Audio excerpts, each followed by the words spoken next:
Dalam menyambut Hari Kemerdekaan Republik Indonesia yang besok pagi akan kita rayakan bersama, di mana bendera Sang Saka Merah Putih akan dikibarkan serentak. Dengan hal ini, mari kita sejenak untuk berdoa semoga bangsa kita terhindar dari hal-hal yang terburuk. Bagaimana kita mengisi kemerdekaan? Tentunya teruslah berpikir positif, maju dan berbuat untuk bangsa ini. Jangan pernah berpikir apa yang bangsa berikan kepada kita, namun apa yang kita bisa berikan kepada bangsa ini. Itu bentuk kecintaan kita terhadap negeri ini. Eratkan tali persaudaraan, eratkan kebinekaan. Semoga Indonesia terus damai, tentram, dan sejahtera.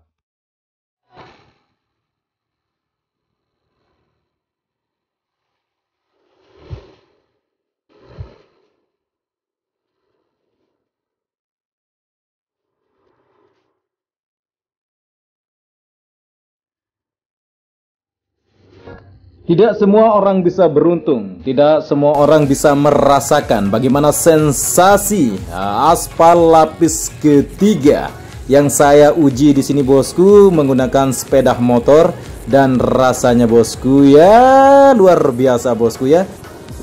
Dimana aspal lapis ketiga ini yang berasal dari Inggris untuk cairan aspalnya, sedangkan untuk bagian kerikil halusnya berasal dari Palu. Di mana kita ketahui bahwa lapisan ketiga ini juga dihamparkan di bagian track lane atau lintasan utama, menjadi salah satu bagian terpenting di bagian area lintasan. Uji coba ini bertujuan untuk dapat memberikan informasi kepada bosku bagaimana kerataan dan bagaimana sensasinya berada di area atas lapisan ketiga Stone Matic Aspal atau SMA. Dan tidak ada yang berbeda dengan material ini yang dihamparkan di bagian trek utama atau lintasan utama dari sirkuit MotoGP Mandalika. Namun di bagian area track lane atau lintasan utama itu tidak boleh kita main-main, bosku, ya. Seperti itu. Dan untuk bagian area inner lane atau outer lane service route, bahkan untuk bagian yang tadi kita lewati yang terhubung dengan area pit lane yang berada tepat nanti di depan pembangunan konstruksi dari pedok modular, yang kita ketahui bersama bahwa lantai kerja tempat nanti terbangunnya sistem modular yang akan terpasang di 40 garasi yang terbangun untuk bagian pedoknya, bosku, ya. Sedangkan bagaimana bentuk desain dari 40 garasi atau pedok yang akan terbangun dengan sistem modular, sampai sekarang saya belum lihat aslinya, bosku, ya. Tentu kita akan reportase setiap hari, tentu nanti kita akan melihat secara nyata, ya. Tentunya untuk bagian desain atau bentuk aslinya kita akan liput setiap detik, setiap jam untuk melaporkan kepada semua netizen, ya, atau pemirsa seluruh Indonesia. Dan kali ini saya berada persis, ya, di bagian area cruise control yang tampak sudah mulai cantik untuk bagian dinding luarnya. Dan di sini, ya, kita dapat melihat juga di bagian area depan ini nanti akan terbangun untuk podium, ya, bosku, ya. Dan memang progres pengerjaan untuk pengecoran dasar sudah terlihat di sini. Dan memang progres pengerjaan untuk area podium akan segera dilakukan pembuatan, ya. Dan kita akan melihat juga bagaimana bentuk jendela yang sudah rapi di sini, yang masih tertutupi dengan plastik, ya, supaya tidak kotor untuk kaca-kacanya.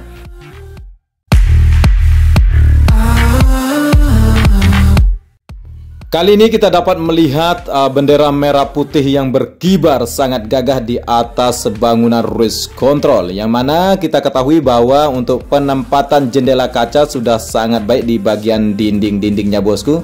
Dan beginilah rupa dan wujud di bagian belakang area cruise control yang tampak sekali ketika kita berada di pinggir jalan jalur provinsi, ya. Dan memang progres pengerjaan ini terus dipantau oleh Om Gatot. Bagi bosku yang ingin tahu struktur dan fungsinya atau detailnya, silahkan kepoin Om Gatot saja. Dan tampak sekali para pekerja sudah sangat lelah, bosku. Sudah mereka istirahat di sini, tidur di tempat yang ya kurang nyaman lah bosku, namanya juga mereka bekerja ya. Yang penting mereka bisa istirahat, meluangkan waktu sedikit untuk merehat badan dan otaknya ya.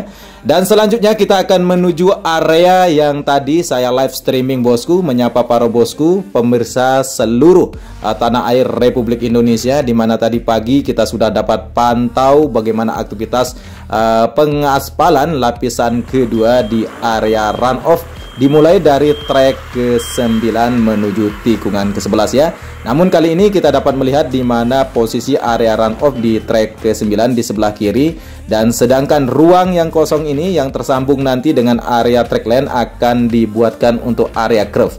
Ini metode yang sudah saya sampaikan berulang-ulang bosku, bahwa nanti akan dilakukan pengecoran atau terbentuknya area curve yang materialnya berupa material semen dan kerikil bercampur pasir juga ya. Dan seperti itu yang saya dapat sampaikan bosku, karena begitu banyak juga saya tadi review ya untuk bagaimana aktivitas pengerjaan pengaspalan lapisan kedua di area runoff.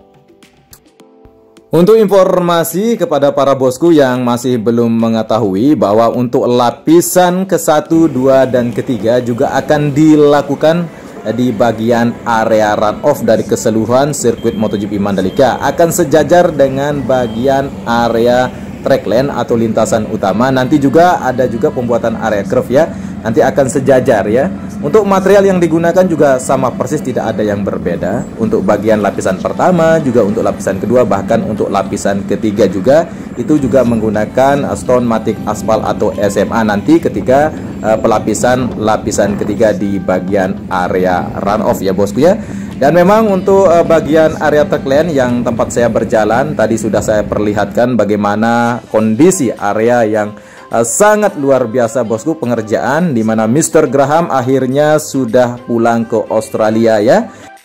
Kita sebagai rakyat Indonesia harus berterima kasih kepada beliau yang telah memberikan karyanya, memberikan pembelajarannya, ada transformasi nilai, ada transformasi teknologi, di mana beliau memberikan pembelajaran yang luar biasa kepada sumber daya manusia kita ya, di mana para pekerja PP diberikan briefing, diberikan ilmu, semua diberikannya bosku, sehingga nanti ketika ada pengerjaan pembuatan sirkuit lanjutan, mungkin ada di Batam, mungkin ada di Jawa Barat, mungkin ada di seluruh Indonesia lah, seperti itu bosku. Sehingga nanti kita tidak akan menggunakan lagi tenaga ahli dari luar, dan menggunakan tenaga ahli yang sudah berkompeten, yang sudah berpengalaman. Dan rasa syukur ini juga saya ucapkan kepada Mr. Graham. Sampai jumpa Mr. Graham di Lombok lagi, sampai jumpa di Indonesia lagi bosku. Beliau sangat disiplin, beliau sangat cerdas ya, cukup ramah juga bosku ya. Dan terlihat para pekerja berjoget tadi ya, memang mereka sering bercanda dengan kita ketika ada jeda-jeda lah sedikit. Memang progres pengerjaan untuk pengaspalan lanjutan di bagian area runoff dari tikungan ke-10 terus dilakukan sampai dengan finish di bagian tikungan ke-11. Progres pengerjaan untuk melakukan pengaspalan lapis kedua, lanjutkan nanti di lapisan ketiga, memang sangat perlu ketelitian di bagian area tikungan, apalagi di area runoff seperti tikungan ke-10 ini perlu ketelitian, kejelian, profesionalisme, detail, karena memang tidak mudah untuk menghamparkan material aspal panas di bagian area yang sedikit lengkuk bosku ya. Sehingga memang progres pengerjaannya memang benar-benar harus dikerjakan secara teliti, sabar, dan profesional.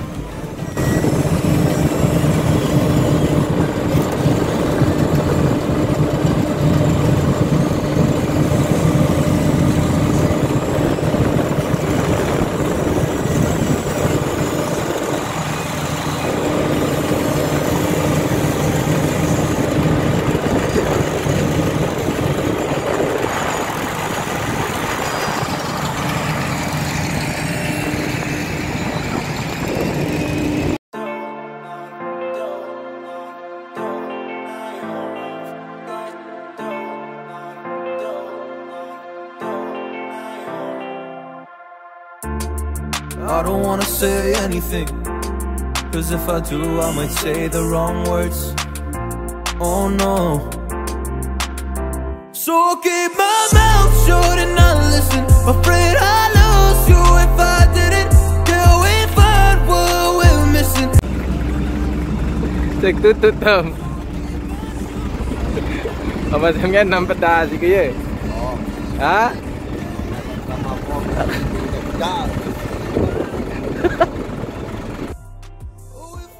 Ya, inilah salah satu teman saya yang sejak kecil sering kelahi bosku. Dan dia salah satu supir dump truck. Katanya mabuk bau aspal ya.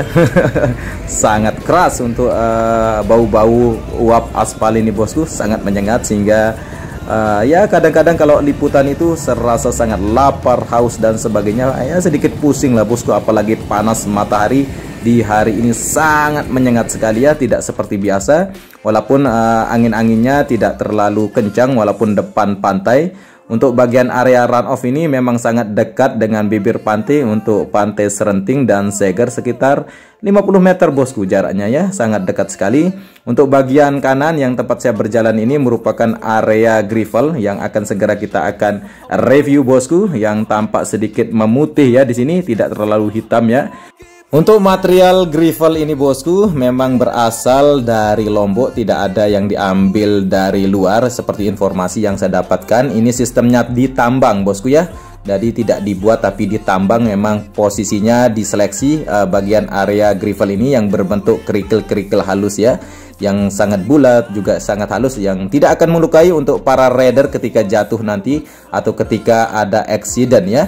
Dan memang untuk area gravel, bagi bosku yang sering menonton video udara bisa melihat area gravel yang berada di tikungan ke-10 yang sangat luas, dan terlihat untuk bagian area gravel tidak terlalu menghitam bosku.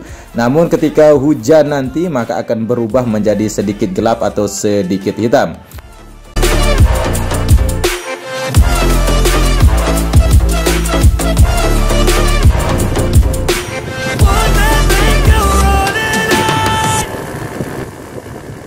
Akhirnya saya harus berpulang bosku untuk istirahat. Memang cuaca ini sangat mendukung aktivitas walaupun sangat panas di area sirkuit Mandalika.